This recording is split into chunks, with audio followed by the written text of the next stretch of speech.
Auriemma could be the reason why Caitlin Clark is definitely not joining the unrivaled 3-on-3 basketball league. We finna unpack it all. A great college player, like Caitlin was. The delusional fan base that follows her disrespected the WNBA players by saying she's going to go in that league and tear it apart. There were actually odds on she's third or fourth in betting odds on being MVP. Geno Auriemma just couldn't keep Caitlin Clark's name out of his mouth. Once again, throwing out those sly, backhanded compliments while trying to disguise them as praise. And instead of simply giving her the credit she's earned, he dragged Paige Bueckers into the mix, trying to soften the sting of his own past mistake. Because, let's be real, after rejecting Caitlin Clark and saying she didn't have the skill set for the WNBA, Geno didn't just lose a player, he lost millions of dollars, he lost respect, and most importantly, he lost history itself.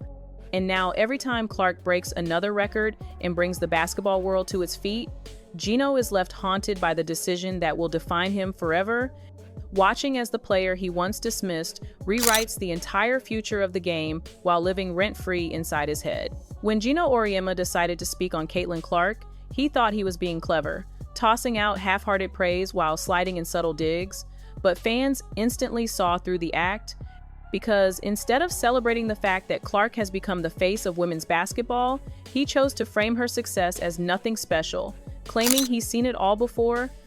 And what makes this even more shocking is the history behind it. Because Geno once had the chance to recruit Caitlin, he had the chance to make her the centerpiece of UConn's dynasty. And he passed, saying she wasn't the right fit, saying she didn't have the toughness or the skill set to dominate the women's game.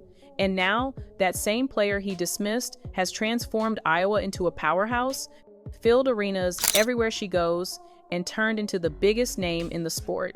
So every time Geno talks about her now, it doesn't sound like analysis. It sounds like regret disguised as commentary, a desperate attempt to rewrite the narrative of one of the worst miscalculations of his legendary career. After Clark turned down UConn and chose Iowa, Geno thought the story would end there, but instead, it became the beginning of a nightmare for him. Because while UConn continued to fight for relevance, Clark exploded into a phenomenon, packing arenas, smashing records, and single-handedly elevating the entire women's game to a level it had never seen before. And every one of those moments is a reminder of what Geno let slip through his fingers. And yet, instead of simply admitting that he misjudged her, he doubles down, hopping on podcasts, giving interviews, offering little compliments wrapped inside big insults, praising her ability to connect with fans, but then reminding everyone that he's seen it before, comparing her toughness to Paige Bueckers as if to say, Caitlin is not unique, trying to dilute her impact by dragging others into the conversation. But the truth is clear to everyone watching. Clark isn't just another star, she's the star. And no matter how much Geno tries to downplay it, her name and her game are rewriting the legacy he thought was untouchable. The real sting for Geno comes from the fact that Caitlin Clark didn't just prove him wrong on the court, she proved him wrong in the business of basketball too, because every sold-out arena, every jersey sale, every primetime broadcast featuring Clark represents millions of dollars in revenue that could have flowed through UConn and through Geno's legacy if he had believed in her from the start. And instead of cashing in on that history, he's stuck on the sidelines watching Iowa capture the spotlight, and it's eating away at him. So when he throws out little lines about her talking too much trash on the court, or when he questions whether her success is really that unique, it's not criticism, it's bitterness. Bitterness that comes from knowing she is the one player who slipped through his grasp and built an empire without him, leaving him to watch helplessly as she becomes the face of women's basketball, while his own words from the Dan Patrick Show come back to haunt him every single time her name trends worldwide. When Geno tries to backtrack by sprinkling in compliments, calling Caitlin fearless or comparing her to a kid playing in the driveway, it doesn't land as praise, it lands as condescending, because instead of simply admitting she's the most electrifying player of this generation, he frames it like, she's just another talent in a long list he's seen before. But fans aren't buying that narrative. They know Caitlin isn't just fearless, she's redefining what fearless looks like. She takes 30-foot shots without hesitation. She stares down defenders twice her size, and she carries the pressure of an entire sport on her shoulders without blinking. And the irony is that Gino, the man who once built his reputation on recognizing rare greatness, is now the same man who failed to recognize the rarest of them all.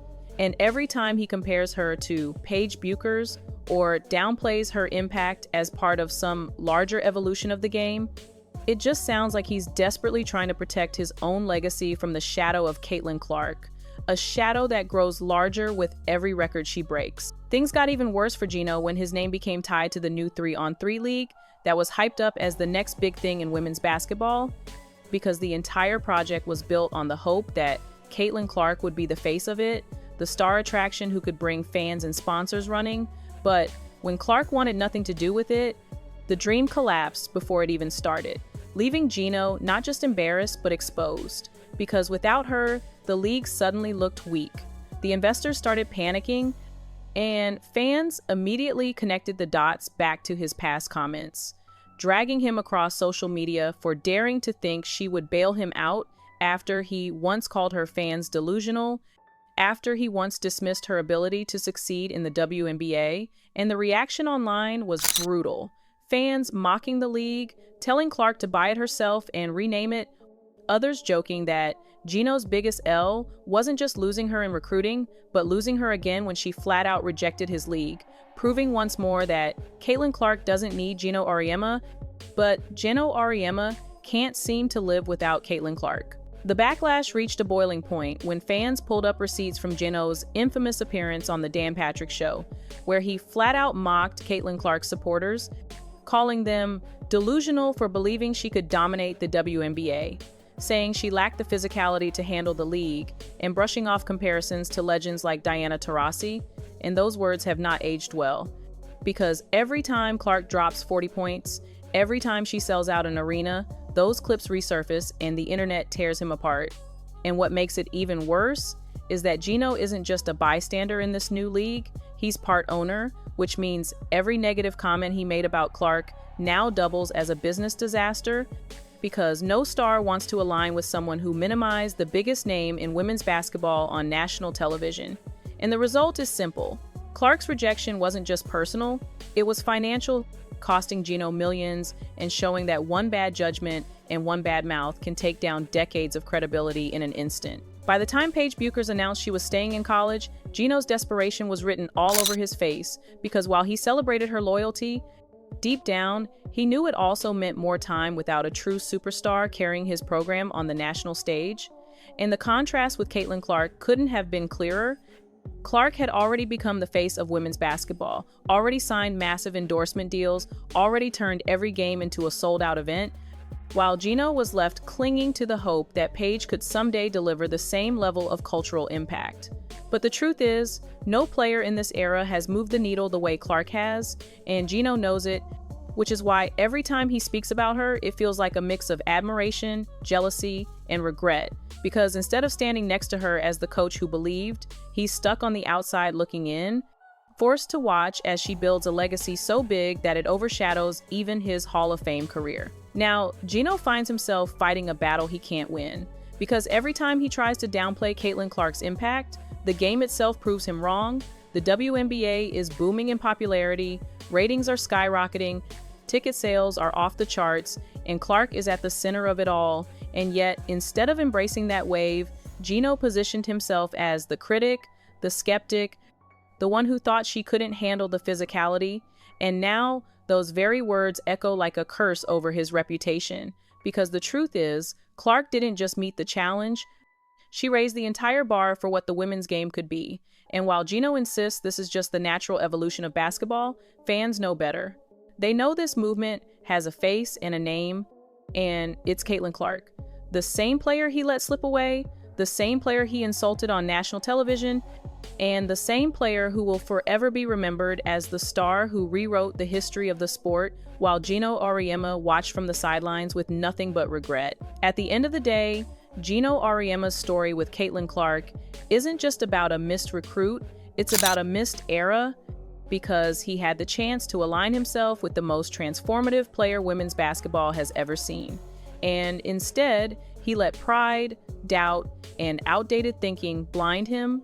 And now, while Clark is building an empire, filling arenas, rewriting the record books, and carrying the sport into a new golden age, Geno is left playing defense against his own words, trying to protect a legacy that suddenly feels fragile. And no matter how many times he tries to soften his comments with compliments or point back to Paige Bueckers or to the evolution of the game, the truth will always remain the same. Caitlin Clark didn't need Geno, but Geno desperately needed Caitlin, and that brutal reality will follow him for the rest of his career, a permanent reminder that even legends can fumble the biggest opportunity of their lives. And history doesn't hand out second chances.